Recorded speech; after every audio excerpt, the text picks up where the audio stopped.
We are back. Revinyl once again. Craig, Shawn, you ready to jump into this? Let's do Got it, good man. I'm stuff. excited. Yeah, I am too. So to give everyone just a reminder, we decided to do our favorite 25 favorite albums of the first 25 years of the 21st century.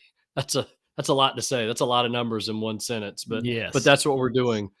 And we're going to go 25 to 16 today. Rocket. Then the next episode we'll go 15 to 6, and then on the third episode, which will be the biggies, and boy, do I have some my 5 through 1. I could talk about each of them for 10 minutes, but that's why I thought for the last episode we just focus on our top 5 because that's going to be the ones that we're really in Nice. love with. Sweet. Yeah. Before we do that, I know you have something for me. I'm going to quickly, I just wanted to share. So I got our friends at Plaid Room Records had a sale recently, and I think it was 15% off of whatever the price was. And they had a bunch of stuff already on sale. And I jumped in, as you know, I tend to do sometimes. So I'm just going to real quickly, just for the listeners and for anyone watching, I'll just show these really fast. But first of all, the latest Kelly Finnegan, Yep. A Got that Lover one. Was Born. Yep. What I love about Plaid Room, by the way, also Colemine Records, but Plaid Room, the record store itself, sometimes they'll put stuff out that on the website online that's they call flawed or damaged. Yeah. Dude, there's nothing wrong with this. They're so they're so honest and perfect. There's one little you can't even see it, little mark or little bend at the very top. That's flawed to them, so they marked it down. I Yeah. think I ended up getting this record for $12 or something. Wow. Incredible. But Nice. that's the kind of people Terry and Bob are. Okay, then I got Daniel Donato's Cosmic Country Reflector. Are you familiar with them? Not familiar with them. Nope. My buddy Will Fisher is a huge Daniel Donato fan. It is truly Cosmic Country. That's what it is. I It's love Cosmic Country, man. Some Rose City Band, some Beachwood Sparks. Love it. Yes. Oh my gosh. Yes. And harkens all the way back to Flying Burrito Brothers. You should definitely check Daniel Donato out. Sweet. All right. Next up, tribute to Curtis Mayfield. I've always wanted this on vinyl when it came out It's on good. Record Store Day. Yeah, it's So good. many good songs. Yep. That Eric Clapton track, You Must Believe, so great. All right. This one I know you're going to love. The Cult, Dreamtime. Never owned sweet. it Nice. on vinyl. That was not the starting point for me with the Cult, but that was very early on. After I listened to Electric and Love, Yeah. I went back to Dreamtime. And I went Electric Love, same thing. And I have yeah, the original on vinyl, which has got a bonus LP, which is Live at the Lyceum. It's so good. oh gosh, Yeah. yeah. Spirit Walker, favorite song. I love Spirit Walker was a song that hooked me from Excellent. that album. Excellent song. Hey, next up, Neil Casal, Mhm. Fade Away Diamond Time. I've got this on CD, but this is the green vinyl version, so it was on sale. You're gonna love this. Finally got my copy of the Grays Excellent. Rochambeau. So good. Awesome. Yep. So good. Classic. Here's one for Kev. Kicks, Cool Kids. Nice. Love me some Kicks. I know you love Kicks. Heck yeah. And then Seen him 3 last times. but not least, what's that? Seen him 3 times, man. Yeah, yeah, and I missed it with you last time, the day before the shutdown, the lockdown. Last one, Constant Smiles, Kenneth Anger is the name of the album. Have you listened to Constant Smiles before? Not familiar. Really, really, really good. I heard him on a college radio station one day and Shazammed it and went, okay, this is another band to be checking out. So get a chance, check out Constant Smiles. You'll definitely like it. Sweet. All right, you have something for me. I do. So this is a continuation of our last episode. You were curious what Rush's first show in Atlanta was. I'm about to tell you. Yeah. All right. So in September of 1974, the band Rush played a 3-night run at Alex Cooley's Electric Ballroom in Atlanta. Wow. Opening Yeah. for Kiss. Wow. Yep. That's incredible. For those that aren't from the South or from Atlanta, that was a big deal back in the day. Was Alex Cooley was the big promoter, right? He was the guy. Yeah, so here's a little bit more information on that and what it became. So the Electric Ballroom was opened in March of 1974. So this is the same year it was opened. and it was the grand ballroom of the Georgian Terrace Hotel, which is still a very prominent hotel off Peachtree Street in Atlanta. That's right down the street from where my wife worked. Prominent, still a very big deal. The Georgian Terrace is a very big deal in the city of Atlanta. So the very first performance there, though, you want to know who played the very first show? Oh, I'd love to know. You'll never guess, but Commander Cody and his Lost Planet Oh, Airmen. I was going 12. We would have been here till tomorrow before I would have guessed that. Kevin's gonna love it. We've shared. He kind of made me explore them. I knew of them, but yeah, I've explored their albums. A lot of fun. March 13th through the 16th, 1974. After its period as the Electric Ballroom from 74 to 79, the venue became the Agora Ballroom. I don't know if you remember Agora. I do. Here's some prominent acts that played Alex Cooley's Electric Ballroom. Kansas, Fleetwood Mac, the Ramones, Ted Nugent, Patti Smith, just to name a few. In addition to Rush with Kiss, which is crazy. As for Agora, check this out. U2 played there in 1981. Gary Newman and the English Beat played there in 1982. And none other than REM played there in 1983. Wow. So we're talking some epic shows there, man. That was a little before our time, but man, that would have been pretty amazing for sure. Yeah, it's crazy to think that, and that it, like I said, that's a it's a nice hotel. It is very upscale. I just can't imagine seeing some of these. I can't imagine seeing Rush with Kiss in a ballroom of what is now one of the most prestigious hotels in Atlanta. So I thought you would find that interesting. I love that. You just got to wonder because, and I read the Geddy Lee book, and it's so good. You just have to wonder that night people were fired up to see Kiss and all that they were bringing to the stage, and Rush opens up, and people were probably going, "What is this? Yeah, Who is this dude with the weird voice?" And that, of course, I was going to say, but they probably said it about the drummer, but that was John Reston. That was, or Retsy, whatever. yeah, it's That was before Neil Peart. Yep. Yeah, that's crazy. Okay, along those lines, I do have to tell you really fast about this, which is pretty cool.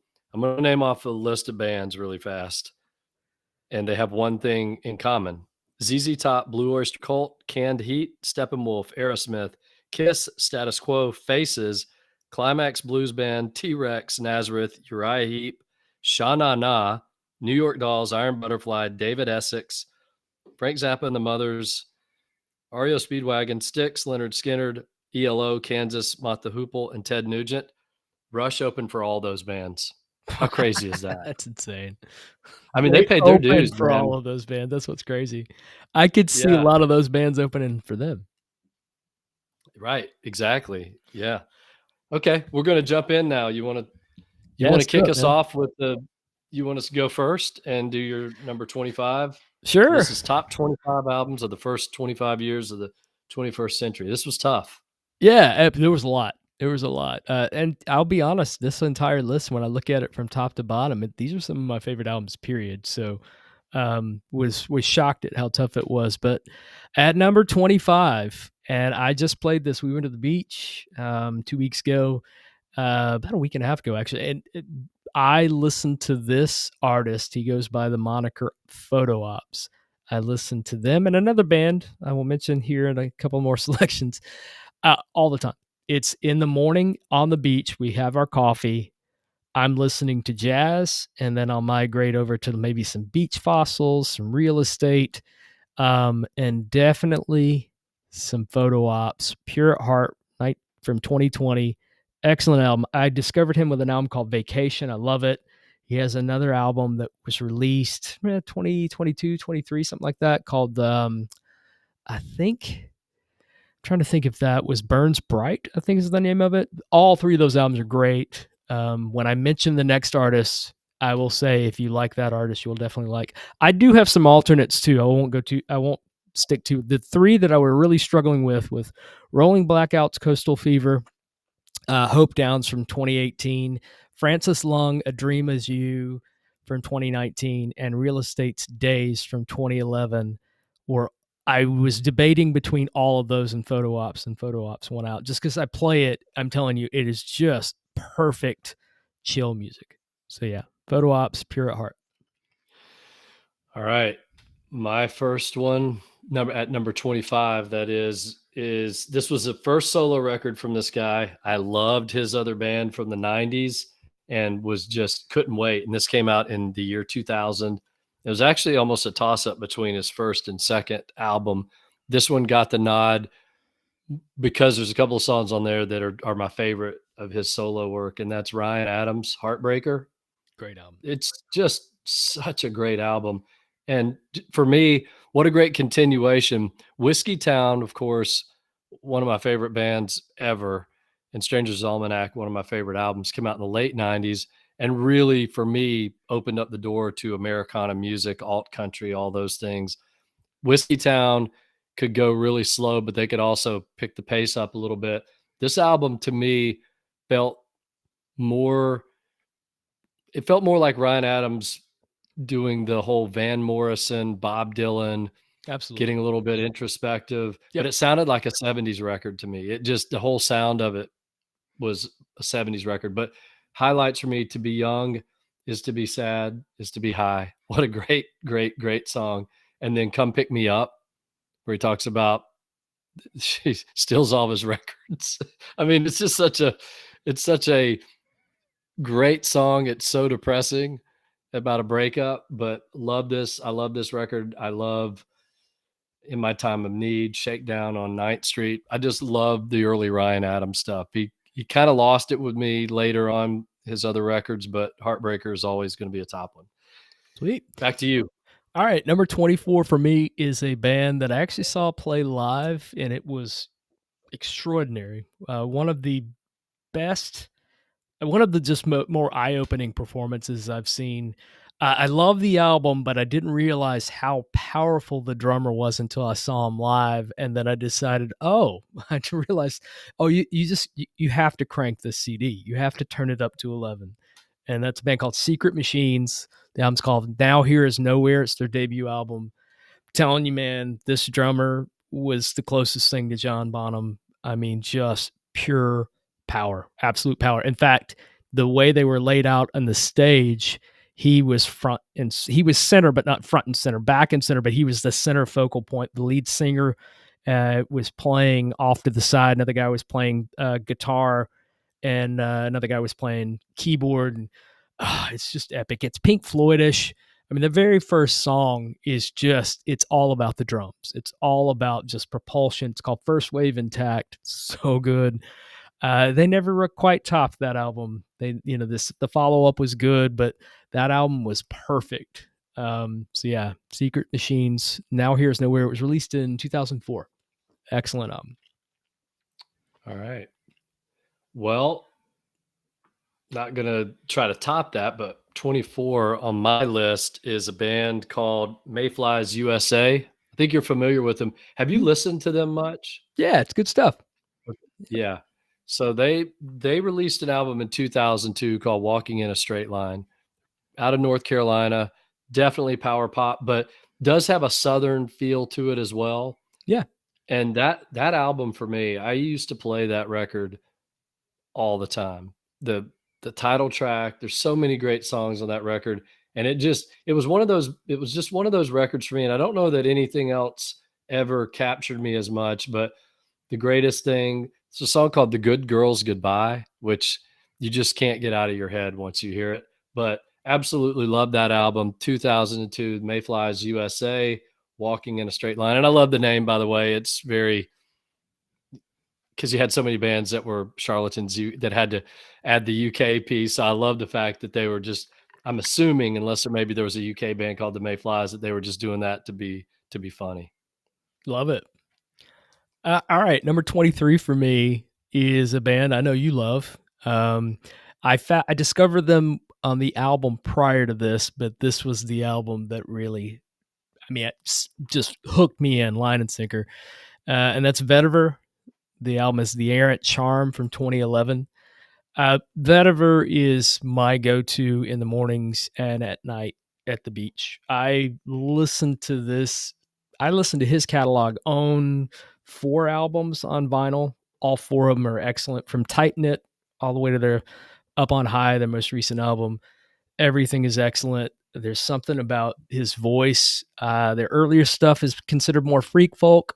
I don't like it as much. I like it when he found Tight Knit and he got into this just kind of chill. There is some kind of alt country in there, but not a lot. He just he knows his strengths, and he stays in that realm the entire time and still makes it exciting. I just His voice makes me happy. Every album makes me happy, but the Errant Charm for me is the one from start to finish I just love the most. So excellent. I love them. Got to see them a few years ago at a really small club. Such a great band, such a great sound. To me, a lot of times, and I mean this in the very best way, they were on my short list, by the way. I had them written down, but they didn't make the final cut. But they are, and again, in the very best way, so many of their songs could be Target commercials. Oh, sure. There's just something about them. It's just so, even the slower songs, I mean, it's just something that you just kind of melt into so many times. Yeah, I'm a big Vetiver fan. Number 23 for me, I listened to this album for the first time a few years ago. We were at a resort in Mexico, and at night I would sit outside and I was in the middle of reading a book, and I needed something to listen to, and I needed something to fit the vibe of being in a resort in Mexico. And I didn't know this record yet, but I was a big fan of Washed Out. So I just pulled up this album called Purple Noon that had been released. I think this was in 2021. The album was released in 2020. And Purple Noon, people that are fans of Washed Out will say that's not his best record, but that's okay. For me, it's just such a great, complete record. And it's one of those that I always go back to. It's a beach record for me as well, but I love the chill vibe of it. And I don't think he's ever done anything better than this from start to finish. Reckless Desires is one of my favorite songs of the 21st century, and just absolutely love this record. Sweet. All right, number 22 for me. Another personal fave. There's a theme to most of this, and I'll break away from it on occasion, but I just love good chill music as I've gotten older. That's right in my wheelhouse. I can listen to it all the time. And this he's a phenomenal guitarist, acoustic or electric. This one primarily is acoustic, but he has some electric flourishes in there for sure. That's Steve Gunn, Way Out Weather from 2014. I'm telling you, everything from this point forward he's just phenomenal. His new album is kind of more ambient. He's just such a talented musician. I've seen him once. Lee Ronaldo opened up for him at the God, I'm trying to think of. I can't remember if that club's still open or not, but it was a phenomenal performance. It was great too because he was so into it, and there's some people by the bar that just wouldn't shut up, and he called them out. I just loved it. I loved it. He's like, "Look, if you're gonna get a talk, then just get out. I'll give you your money back." It was great. It was awesome. I love it. Yeah, it just highly recommended, and that the very first song, "Way Out Weather," you are not going to find a better song than that. It is just pure heaven. All right. I don't know much about Steve Gunn. I'm going to check him out. And Gunn, by the way, is Gunn. Yes. Okay, 22 for Shawn's list. This is a no-brainer, and it may be on your list, maybe one of their other records, but it was hard for me to have a best 25 of the 21st century without mentioning the Strokes and their debut record from 2001, Is This It? I think their follow-up record is great as well, but this is the one I go back to because there was an excitement about this. The very first song, Is This It? Right when it kicks in and when the drums kick in and the bass, you know what you're getting with this record. And it was so exciting at the time because it felt retro, but it felt modern as well. Yeah. And I just loved it. Last Night, what a great song. Someday. Soma is just phenomenal. It's just a great record. And again, it's kind of like Rolling Blackout Coastal Fever, when you hear it for the first time, you go, okay, these guys are a band to follow. They're not going to be, you just kind of got the feeling right out of the gate. These guys were going to be around and Yeah. they had a really cool sound and they've proven that well. So that's number 22 for me. Yeah, that's one I could have missed on for sure. We listened to that on the way to Michigan when I went to the Michigan-Oregon game with my wife going to Ann Arbor, and even she was like, "This is catchy," and I go, "Oh, this was they," and she didn't get the reference because nobody knows them other than us music geeks, but I'm like, they were that era's television, that's what they were considered, but catchier. Really good stuff, so might have missed out on that one. Probably should have been on my list, but all right. Number 21 for me is an artist that this album was my favorite album of 2018. It was not even close.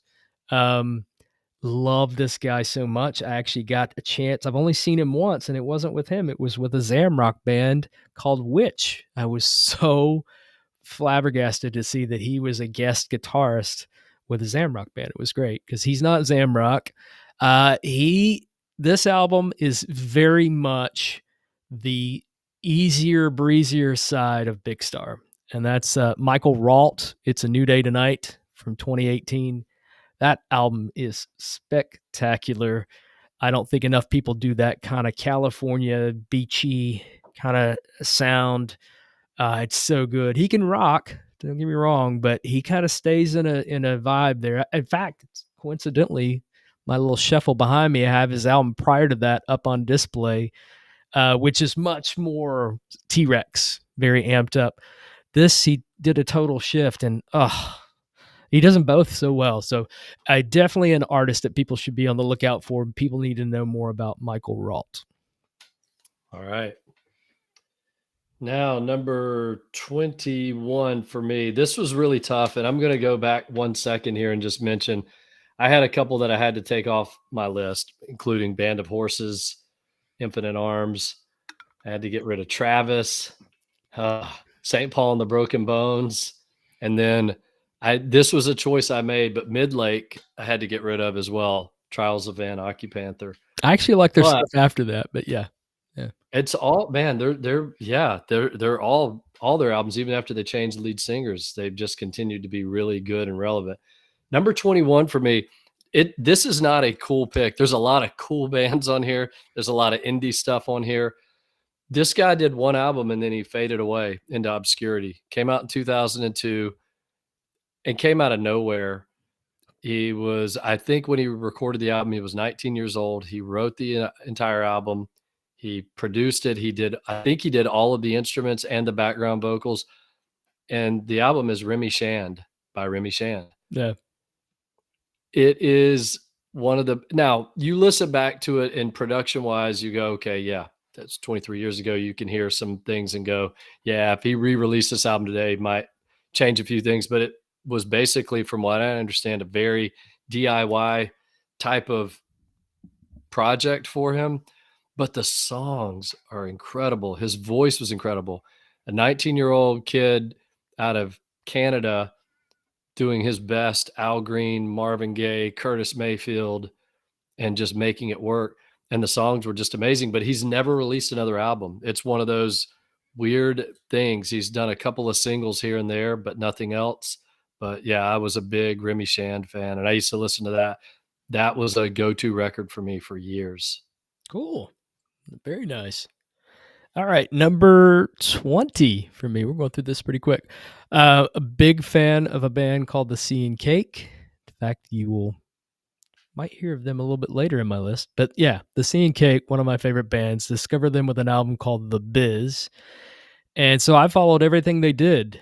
Sam Prekop's self-titled album, I have professed my love for that album multiple times on every podcast that I've ever been on. That was 1999, though. That wasn't quite 21st century. Just missed out. But Archer Pruitt's album, Wilderness. Now, he has an album prior to this called 3 that is spectacular. But Wilderness, to me, from 2005, is an album that everybody missed the boat on this album. When I came home from us going to see His Golden Messenger, when we saw him at, where did we see him? 40 Watt? Song with the 40 watt. 40 Yeah. watt. Was coming back, and I just was just inundated. I've been playing His Golden Messenger for 3 straight days, and I want that vibe, but I want something different. And I played Wilderness. I was so happy because it fit that same mold, that same style of music. But it's a little bit more exciting, a little bit less predictable. That's not knocking His Golden Messenger. He has his thing. I love it. This is different. He's got a song called Kentucky that's just incredible. I think it's Hey Kentucky. That's excellent. And you can't quite figure out where he's going to go with the next stanza, the next bar of the song, which is really cool. But it all blends well, and sometimes it'll get a little frenetic, and then it just eases right back down. But he never gets too spastic, too crazy, and that's it. That's the last thing he's done. Sam Prekop continues to release stuff that's definitely more electronic and ambient. He's gone in a different direction, and it's all great. But I never hear anything from Archer Pruitt. He's still with Sea and Cake. They're still touring and stuff. I want him so bad because he ended on the brightest of notes. I mean, if he takes 20 years to release an album, I'll wait 20 years. It's that good. So, Wow. yeah. That's saying a lot. Yep. Number 20, I'm going back sort of mainstream, 2015, and I could have picked a couple of albums from this guy or band because Kevin Parker is a genius. You actually turned me on to him years ago, and at first I didn't get it, but man, I'm all in on Tame Impala. Have been for years. Saw them on tour, probably, maybe even been for this tour because this album came out in 2015. That's Currents. Yeah. But I could have picked any of the albums. The reason I picked Currents, though, even over Lonerism, I mean, I just let it happen. The less I know, the better. New person, same old mistakes. These songs are just, and they've been played a lot, I know, but they're just amazing songs. And you listen to that album, Currents, and you go, this guy was on a roll. Yeah. He could do nothing wrong in the studio. I love Kevin Parker. I love most of the Tame Impala stuff. I actually haven't listened to the new album yet, but this one for me, Currents, is an absolute classic. Yeah, the new one, Set Your Bar Low, because it's not great. It's really not. I've heard mixed reviews. I have a friend who's a huge Tame Impala fan. He's giving it sort of it's pretty. I could tell by the way he said it. You got to listen to it a couple times. It was that whole. So I was thinking to myself, yeah, this isn't some of his best work because this guy loves everything that Tame Impala does. And even he was lukewarm on it. It's not horrible. It's just boring. It just doesn't really. It's just mid. Everything's mid. Yeah. I thought Slow Rush or whatever the one he released during the pandemic was. I think Currents is excellent. My favorite, honestly, is Inner Speaker. I love that debut, and Lonerism's awesome. I like his more rock and psychedelic stuff, but I get it. He's immensely talented, great producer. Love his voice. All right, so I've stayed in this certain realm, except for Secret Machines. They're definitely amped up. Well, this band is definitely amped up. And I honestly, when it was released, I liked this album, but when I saw them live, I loved this album because this was that tour, and they featured more of this than they did from Slip or Manic Compression. But man, I'm telling you, Quicksand's Distant Populations from 2021, that album is just earth-shatteringly good because it's heavy, but it's approachable. Walter Streifels to me is one of the best songwriters out there because he's maintained credibility in the hardcore realm without necessarily sticking to just hardcore. He can write a beautiful, beautiful tune, and he knows all about breaks. The second song, there's a point in it where he says, "Yeah, it's all done with mirrors," and just the way he does that and the way he sings and then the guitar kicks in, the bass kicks in, it's just brilliant. It really is. And I'm telling you, that was the second concert I saw out of the pandemic after not seeing a show for aside from some of the COVID shows, which were just completely different. It was my first concert seeing somebody in a club for probably 2 years. Holy crap. It was so good. And I recognized coming from that, my favorite songs from that show were the songs off that album. So yeah, Distant Populations, Quicksand, 2021. All right. Now, 19 for me. Boy, I'm actually, while you were talking, I was moving my list around because I actually forgot something that's a top 10 record for me that it wasn't even on my list and it just came to me. So I had to switch some things around on the fly.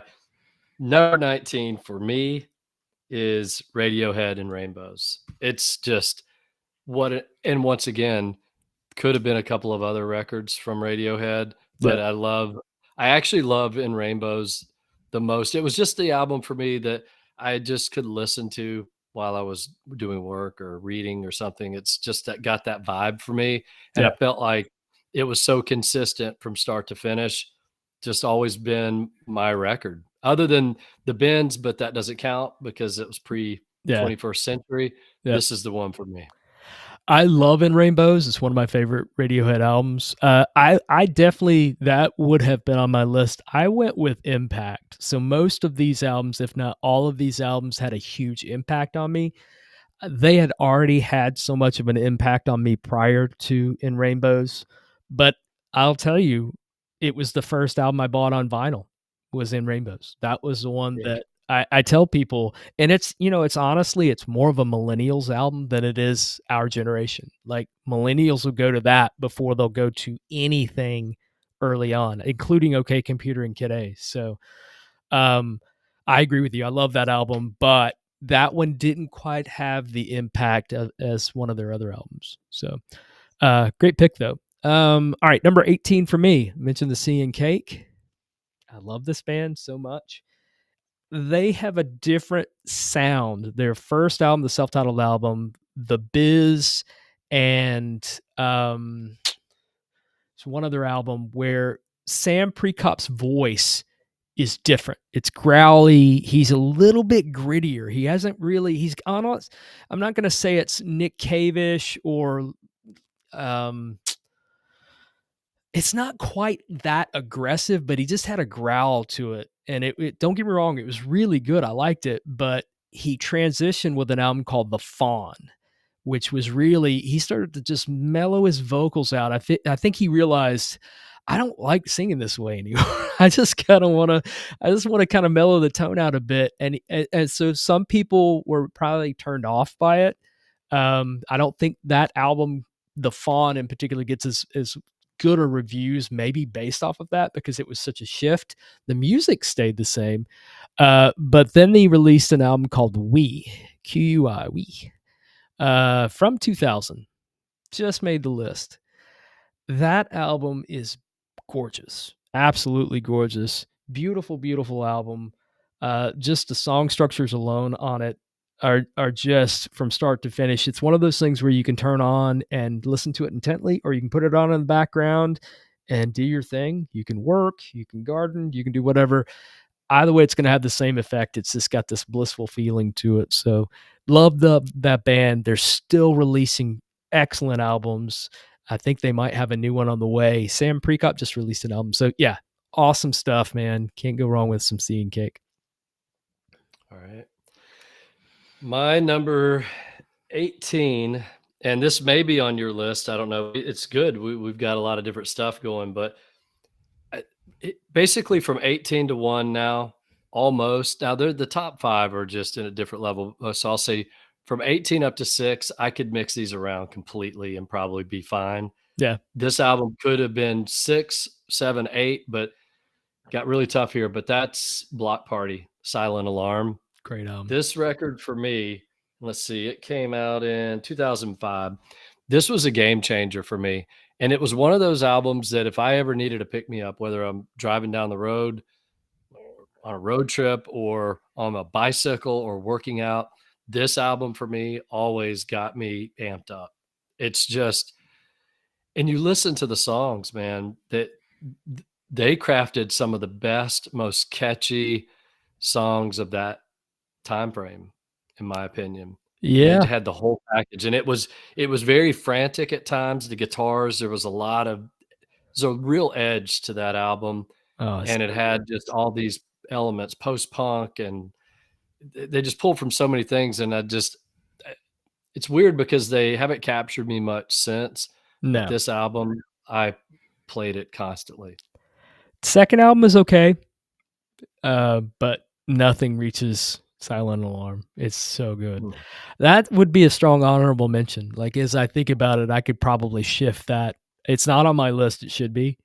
I could yeah, probably trade that with Secret Machines, but I never saw them, and I saw Secret Machines, and that was such a big thing. But that album was big for me, and I would say Strokes too. So I've got a couple things that are missing there that could definitely be on there. But alas, I'll keep it as alas. is right now. Number 17, you mentioned taking them off. They didn't quite make your list, but they definitely made my list. This wasn't my introduction. If I could have gone with their second album, I would have gone with that, but that's 1999, I want to say. This came out in 2001. That's Travis's The Invisible Band. Mm, I like there's something about that album. I think it pairs so well with A Man Who, because and this is another one we talked about this in another podcast of the Vinyl 4. We talked about how Carole King Tapestry, the album cover tells you exactly what you're going to get into. So do yeah, these.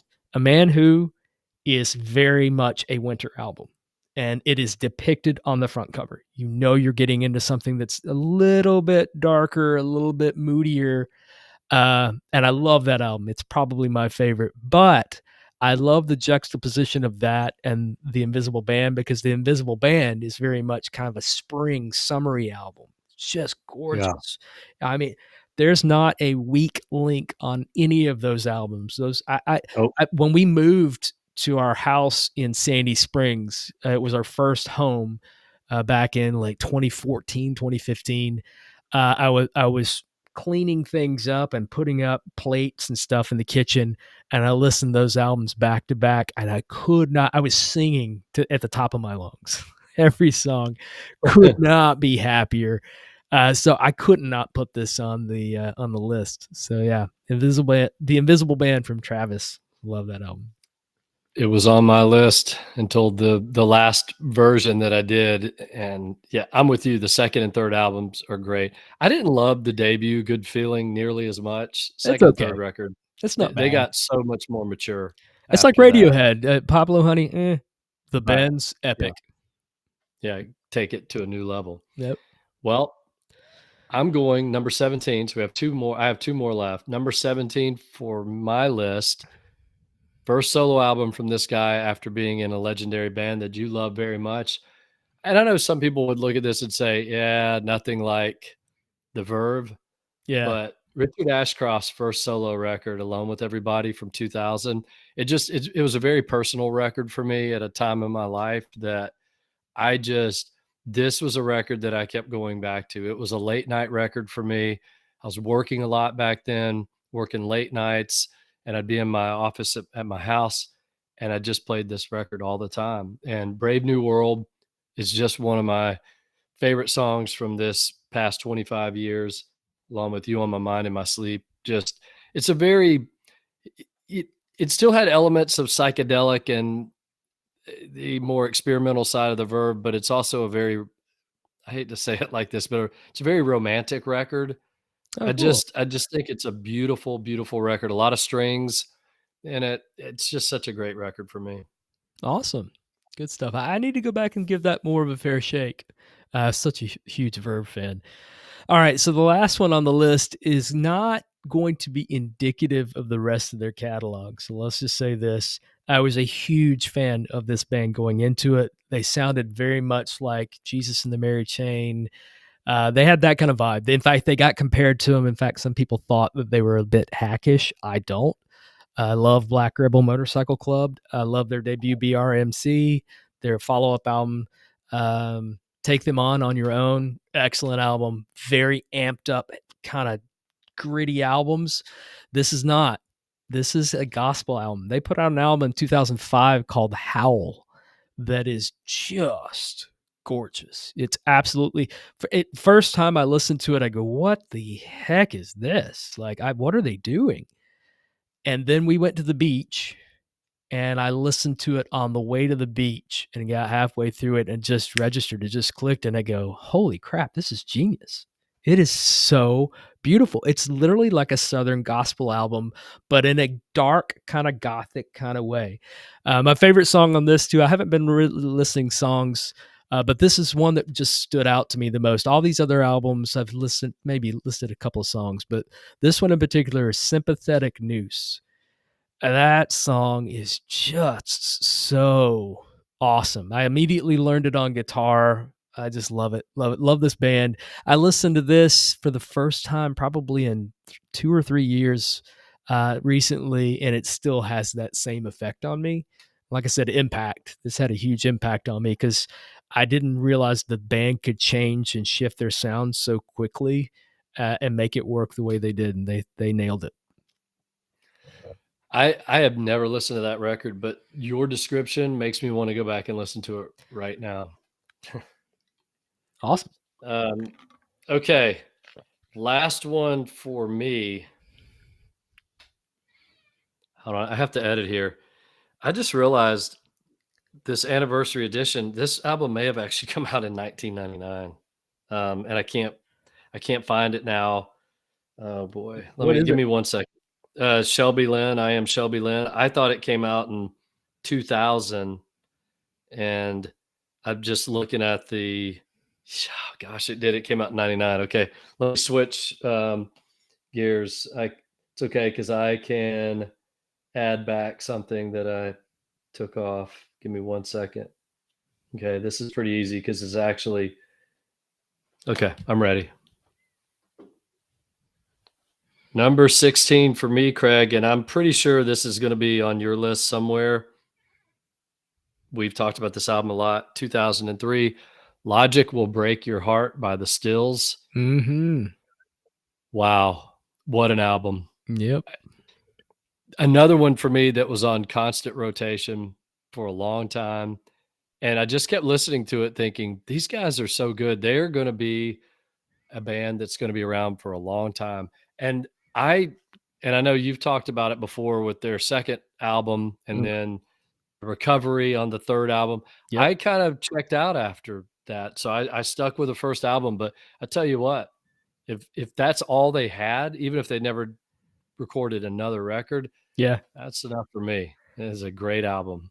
It's beautiful. It is dream pop. It's a little shoegazy, but it's definitely dreamy throughout. It's kind of like a dreamier Strokes. Like they fit, It but is. they didn't they fit, but they didn't fit. And that's what maybe Yeah. was the nail in their coffin. They tried too hard to be poppier and kind of Killers-esque on their second album. I hated that album. I've Yeah. said this before about how a friend of mine, I gave him a promo copy of it. There, just take it. And he goes, "Sorry, dude, I threw it out the window." He goes, literally threw it out the window. And I go, "Is it that bad?" And he goes, "Just brace yourself." Because another guy takes over most of the vocals. I think the guy's name is Fletcher, something Fletcher, the original lead singer. Anyway, I will say, without Feathers, definitely skip that. But if you get a chance to get the third record, it's great. It's definitely bolder and poppier, but there are elements of that first record, and I think it's a good compromise between the two. Songwriting is definitely much better, but nothing tops. Like, I'll dispel the mystery. It's on my list. It's just further down. I knew it was going to be there. It just, but you nailed it, and we'll wrap up here. But you nailed it because I always thought of them as sort of a Strokes type band. That if you listen to Interpol and you listen to the Strokes, and you'd have to love the Stills, Yeah, but the Stills to me were just better than the Strokes on that first album. yeah, The Strokes just kept making great albums afterwards, yep. but for one album, and that's why I have it ranked higher than Is This It? For me, Logic Will Break Your Heart. In that sort of vein of sound, those records, that's the one. Yeah, so good. Yeah, can't go So wrong. good. Good stuff. Good stuff. We'll wrap up here. So next episode will be 15 to 6. It's going to get crazy because I may change things even between. I'm going to try to not look at my list anymore, but I keep sort of thinking, no, wait, no. And I've tried really hard to not have the same band twice because there is a band, and you know who this is. but I'm not going to say it until I get there. There is a band that I could have put 3 of their records on here. I really could have, but I'm sticking with Oh yeah. one album by them, but it could have been, and I'll mention it when we get to that. But this was a lot of fun, Craig. Yeah, for sure. I did the same thing you did too. I only added a band once, and there's one Yeah. band on here that's low, and I'm like, I could put legitimately 4 of their albums in my top 25. Yeah. So Yeah. I Yeah. The feel you. band that I'm talking about, 3, they'd have 3 records in the top 10, but I just thought that'd be a little boring. So I'm spreading it out, spreading the wealth out, spreading the love out to all these other artists. All right. Well, Craig, awesome stuff. Thanks everyone for listening to Revinyl, and we will be back next week.